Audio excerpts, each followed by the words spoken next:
Yeah, welcome back to the channel. This is Lady Nika in with a reality veggie soup.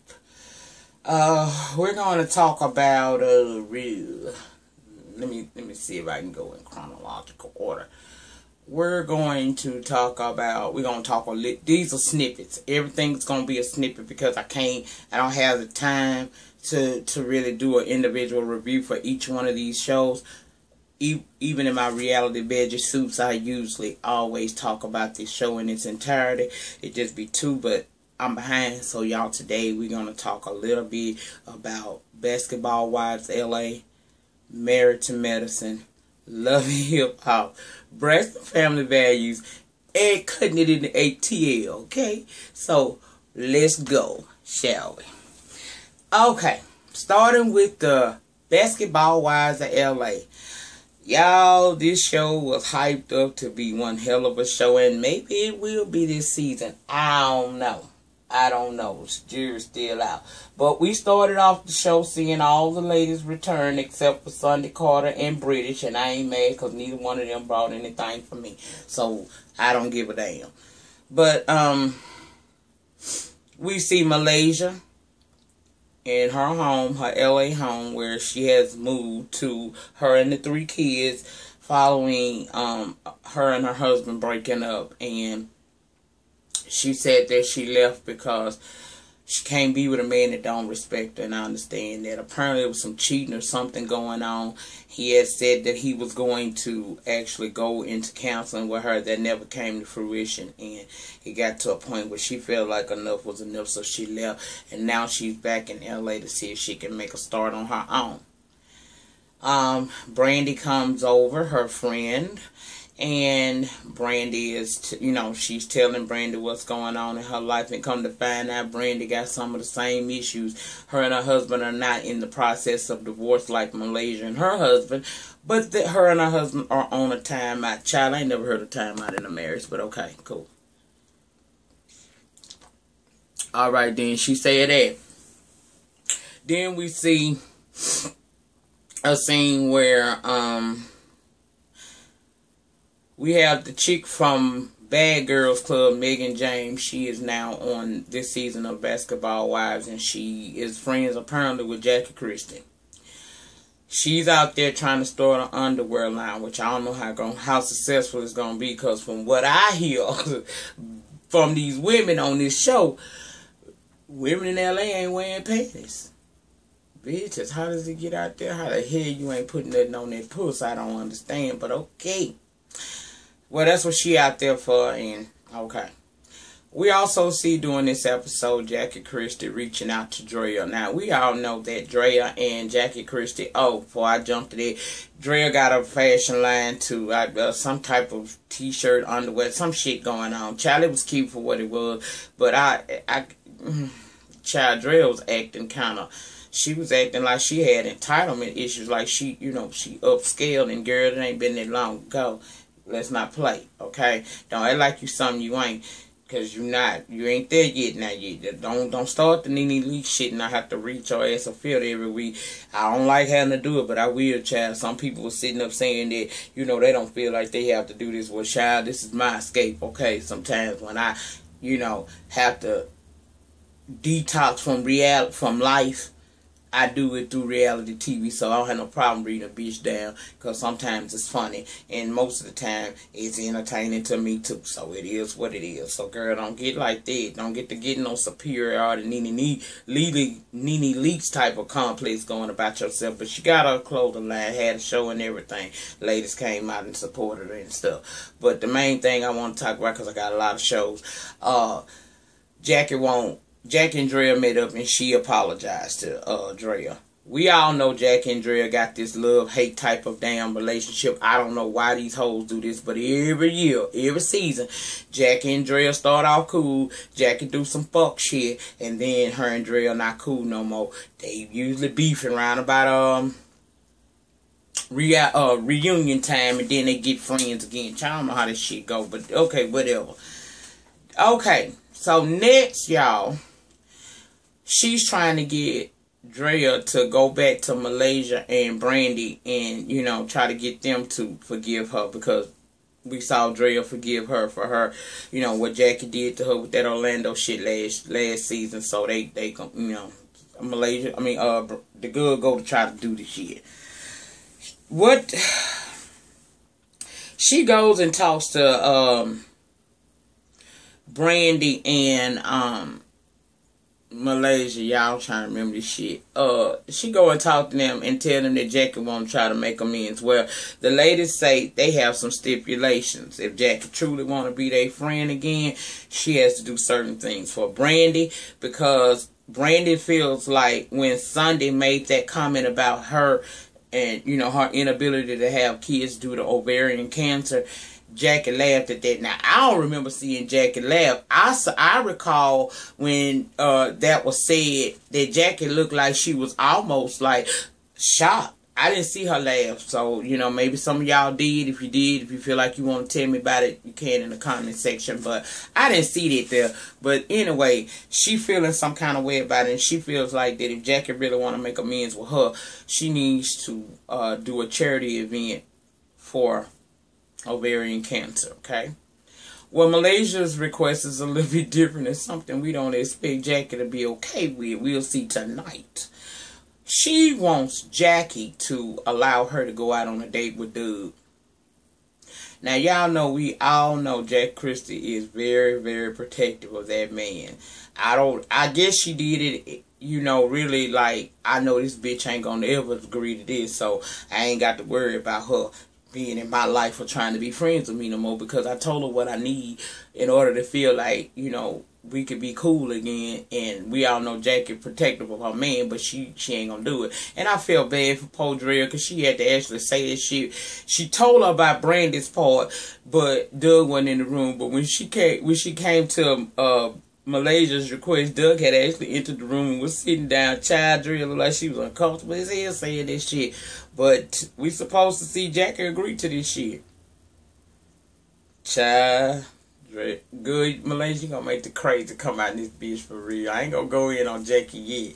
And cause she followed me on Twitter, cause she ain't did nothing yet. But I will be getting her together if she fuck up. But y'all, did y'all hear motherfucking Jackie Christie sit there and say she ain't never sucked Doug dick? Bitch, if you don't stop that motherfucking line. Now, if you got bitches out here, you ain't never sucked Doug dick in 17, 18 years you done had hold of this man. He's a former NBA player. Jackie, who the hell you think you fooling, bitch? Girl, you got bitches around here sucking minimum wage dick. Ain't no motherfucking way you finna tell me you don't suck minimum that $1 million dick, okay? I can't stand a bitch to put on ass. Jackie know she be putting on ass. Now, I like you outside this show, but on this show you be acting exactly what they call your ass, which is crazy.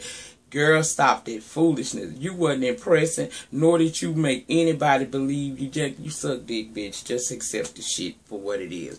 Anyway, on the next episode, we supposed to see Jackie doing Inspector Gadget on Malaysia as she's having this dinner date with Doug, because she agreed to all of that shit, okay? And that's all I have to say about them. Next, medicine wives, honey. These married to medicine bitches. Toya and Dr. Heavenly go over there to Lisa Nicole's house being messy. Really love me some Dr. Heavenly, because that bitch is comic relief with her retarded ass. But they going over there to check on her since her and Quad had the big meltdown, the fight or whatever, the alleged fight. That wasn't no fight to me, because, bitch, you throw something in my face, I'm going to tell you a whole new ass. And if you throw something that's going to offend the face with a cut, I'm going to cut you back. But we see that shit going on, child. Basically, Lisa Nicole is saying that she felt like, you know, she felt bad it happened between her and Quad and all that shit, but she felt like Quad was out of line saying the shit that she was saying. Quad, on the other hand, is over there being overly dramatic. She got this big ass bandage on the side of her face. Her husband even tell her she's being a little bit theatrical with her shenanigans, I wasn't nothing really going on that show. That's about it. I went, child, we talked when Mariah returns. I think she returned tonight. That's when I won't fucking talk. But it's just, this show ain't getting me nothing. I just don't have a whole lot forward, so I'm gonna keep it moving. Shit, I don't have nothing. That's all they have with them medicine wives. They ain't got shit going on, honey. You know, it is what it is with them women. Shit, y'all check out deeper reviews from Sweet Jones, Teeth Spilling, and some of them other people. I'm sorry, I ain't got it for them this year. They ain't giving me shit this season so far. Maybe I'll be impressed when Mariah show up, cause that's who I'm waiting on. But I ain't trying to hear this shit. All right, let's move on, child. Love and Hip Hop Atlanta. All right. Ain't in order. I'm just going to talk about the shit I want to talk about. Rashida Kirk and Ashley with Erica in tow. She back at that door, y'all. She beating on that door at that hotel room, trying to gain access to get in there and see if Ashley riding her dick. And when she get in there, she find out that Ashley don't even ride dick. She carpet munch. So now you look like a big ass fool. All right. Once we find out that you are the weakest link, you send Erica downstairs because you feel like Erica was just pretty much enjoying watching all of the full of fuck cool niggatry, foyish rocks going on. And that's what messy bitches do. That's what bored bitches do. And that's what lonely bitches do. So Erica playing her part. But anyway, you go down there talking to Kirk. And for some reason, this motherfucker is turned on by the fact that you was ready to be ratchet behind him. Like, y'all been married how long? And he just not knowing that you a role for him like that? Whatever. Fake ass storyline. Alright. So, let me go and get them hoes out the way.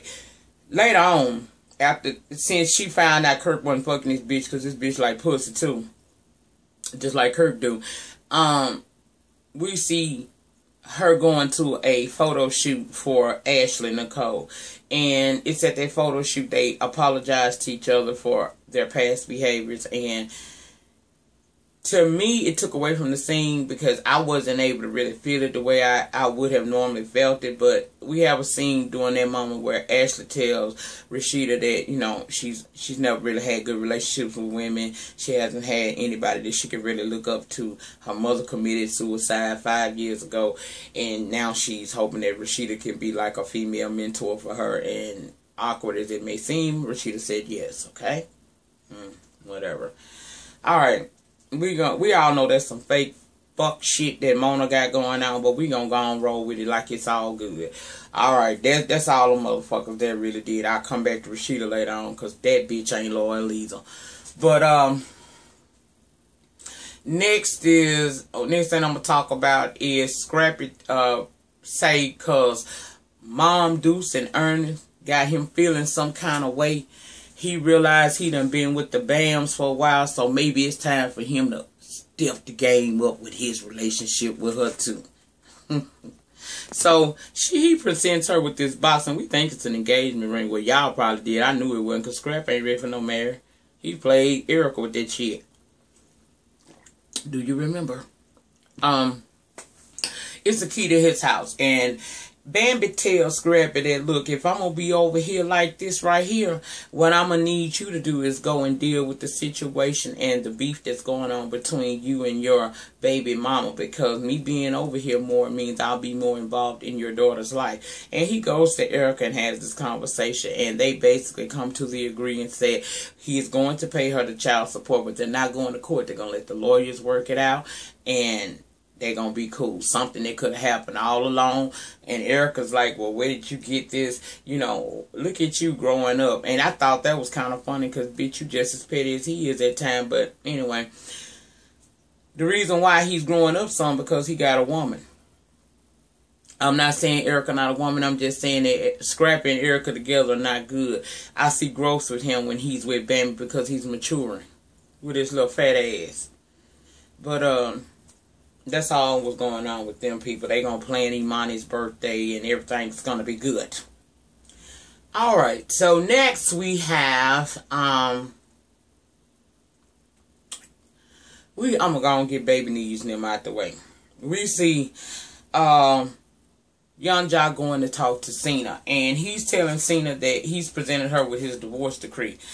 I don't know about that, because just a few weeks ago on the after party, Alex, his wife, was on there, and she was saying that they were still married. So I don't know. I don't know, y'all. But he's saying he divorced and stuff, and Baby Knees saying she don't know if she really can, I don't call her Baby Knees. Don't stole that from Rock's child. I call her Fluffy.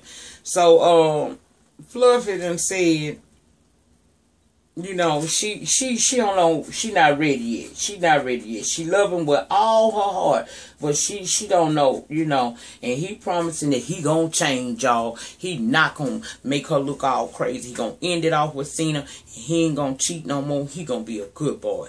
That's what he say. So we see him going to like this Chuck E. Cheese type of thing, for the kids. It's got the little balls, the little foam balls, swings, and trampolines, and all that old shit. I don't know what it's called in Atlanta, but it's like a Chuck E. Cheese type of situation where the kids go and have themselves a good time, where they there with their twins. And it's at that moment that he decides he wants to tell her about his decision to rock with with Fluffy, and not him, okay? Well, we all know Cena is an uncouth hood rat. So, of course, she's going to start acting a fool in front of them kids. Trying to fight him, cussing him out. All this going on in front of the kids. Simply because she heard that he don't want to choose her. And here's my thing, girl, he never choose you. You and another bitch was pregnant at the same time with twins for him. So when exactly do you feel that you were the main bitch? Because as I follow the timeline of events based on what they gave us, you ain't never been nothing but a side piece, bitch. You just the side piece they got pregnant.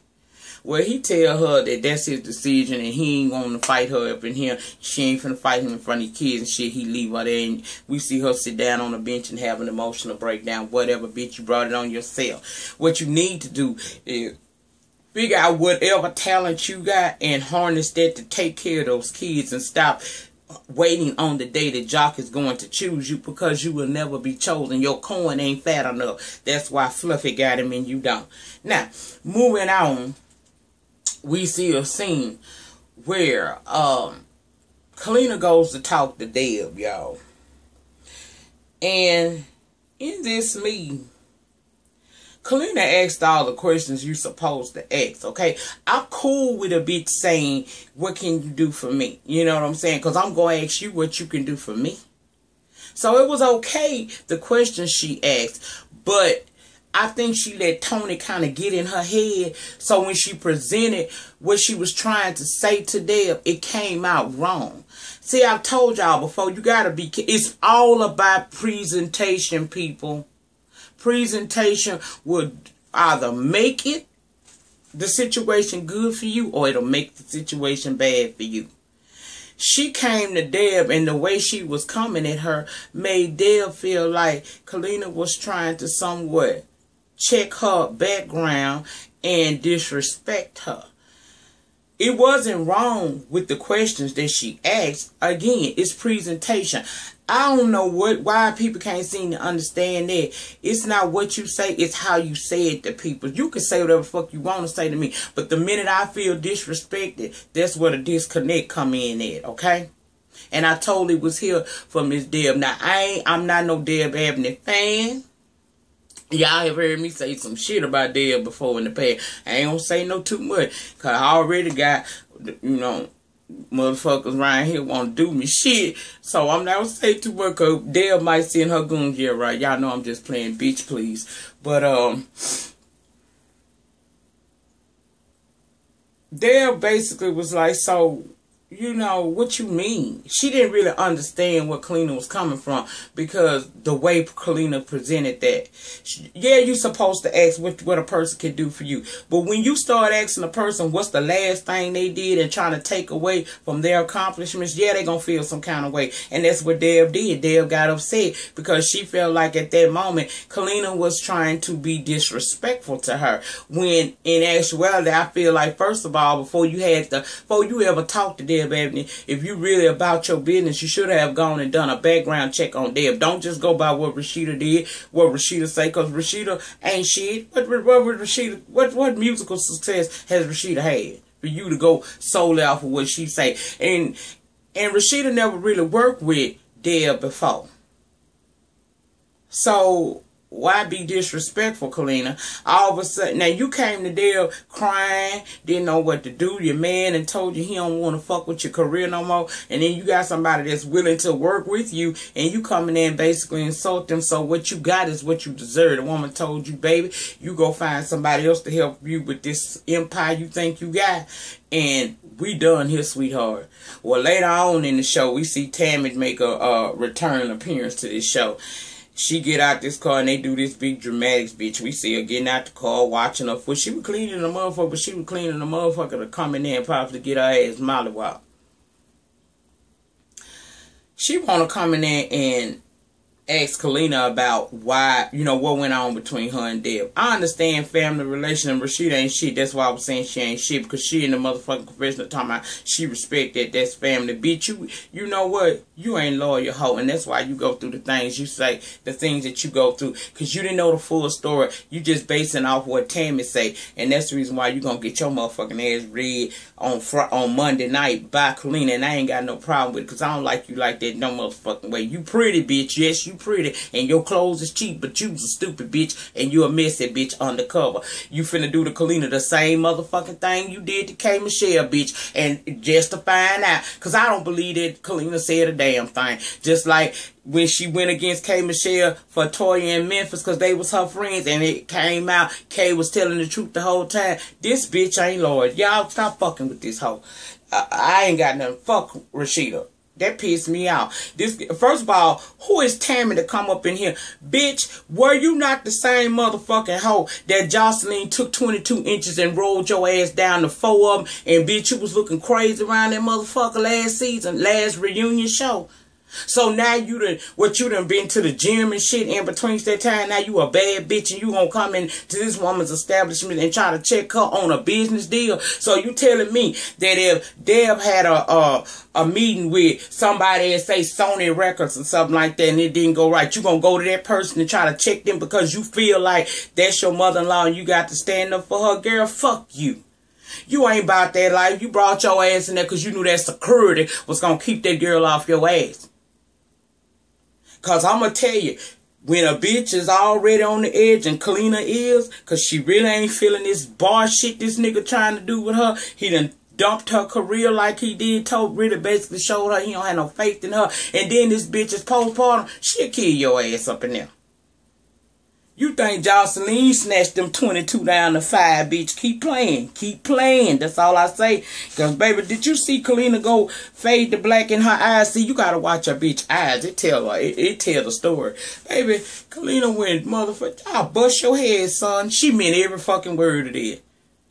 So it is what it is. We'll see what's going to happen on Monday night. I got to keep moving because I got 2 more left to do. All right. Breast and family values. Gonna be real short. I feel like it's a damn shame that it took motherfucking TDJ. Excuse me, Lord. I just cussed it, the Bishop name. Excuse me, Lord. It's a shame that you had to get Bishop Jake to come in there and tell y'all what we've been telling y'all all along. Y'all petty. Y'all spoiled bitches. That's what you are. We've been telling y'all for, what, 4 seasons now. Get back to the, baby, get back to singing. But it took him to come and tell y'all and read y'all ass for, well, he really he gangster read them. No, he gospel read them because he ain't no gangster. He a pastor, bishop. He gave them, you know, he gave them the business. And he did it in a godly way. And got them together. Didn't nothing else really happen on that show that, to me, that really mattered. It's just a shame this man had to come along and be the one to tell y'all where Dr. Sherry motherfucking ass ain't been able to get through to y'all, and nobody else that y'all choosing, even the other, wasn't it somebody else they tried to use one time? I don't know, but it's a shame that y'all please just go do your individual music careers or whatever you got going on, because y'all are boring the fuck out of me. It's too much. Don't nobody want to watch no show where the family just started getting into it with each other all the time and everything Tamar fault. Everything ain't Tamar damn fault, and I ain't no Tamar fan. But, I mean, I call the shit like I see it. And I was through when I sat in there and I watched y'all watch this girl. Now, whether it was fake or not, how the fuck can you sit there and see your sister going through? Whether, you know what I'm saying? To you, it may be fake, but you don't know what she feeling on the inside. But as her sister, whether she was faking or not, just to see her in pain, I felt like y'all was some motherfucking cold-hearted bitches to sit there like y'all did. So I was here for Bishop J when he told y'all were petty, y'all was spoiled, and y'all, it was a disrespect and a disgrace that you women have been blessed so abundantly, and people look up to this family and you all, and this is what you bring into TV. You're not showing no unity, no sisterhood, no love, no nothing. All we seeing is a bunch of petty ass bitches, and I'm sick of looking at them hoes. And with that being said, I'm through with that fucking review on that. Now, let's get over here to cutting it. This the shit I want to talk about. Bitch. Not gonna talk about it all, just gonna touch what I feel was important. Okay. LaKenya, you finally got you ain't got no salon, you got a suite. I ain't gonna talk too much about the suites because I don't know nothing about them. I ain't never seen one here in Shreveport. But I heard other people saying that it's really just like a basic little room where you can do maybe 1 to 3 people hair or whatever. Girl, if that's your beginning, that's fine. You might have got an actual shop had you not been such a fence riding dirty bitch that you are, because that's what I see you as. You ain't shit. To me, you's a weak hoe, and everybody in TV land now know. You's a weak ass hoe, because you can't take a stand. It killed me when you decided to make your motherfucking, you know, you want to have your little party and stuff, that, you know, Deidre should have been the first motherfucker, because Beauty didn't have it for you when we first started this season off. Maya she thinks she better than all of y'all. Mushia got a superiority complex about herself. So why the fuck are you riding so hard for these women? But I understand what you're doing, bitch. You trying to make it. But see, you going about it the wrong way. You being a fence riding bitch, and that's what know who your real friends are. Because ain't none of the women roll for you the way Deidre did, but the way you did it was fucked up. It really was.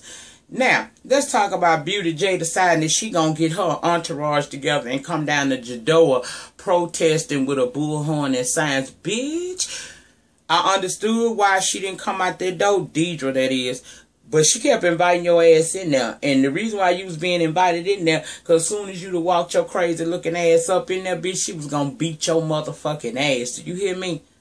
You don't come to nobody else's business and try to cause that kind of upstir if they place of employment. Because see, to me, you fucking with my bread. Bread. Before it's rocks. But yeah, you was fucking with her bread right then. Ain't no way in hell you would have brought your ass to my business, picketing and talking about come out. Now, bitch, bring your ass in here. But I like how she dealt with it. She told you, I ain't gonna get you right now, bitch, but I'm gonna get you, trust and believe. So then, we see Maya and Beauty telling LaKenya not to invite Deidre. And she sitting there listening to the bullshit.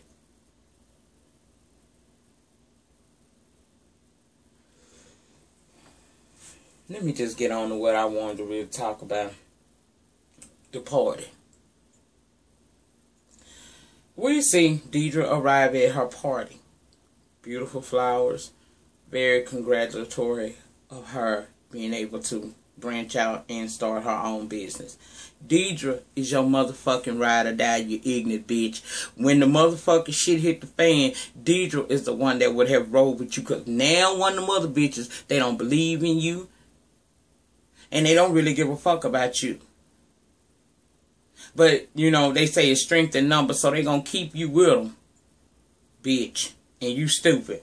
Well, Deidre come and she found out the other girls leaving. And this was when I say Deidre really showed some class about herself. Because I would have done the same fucking thing.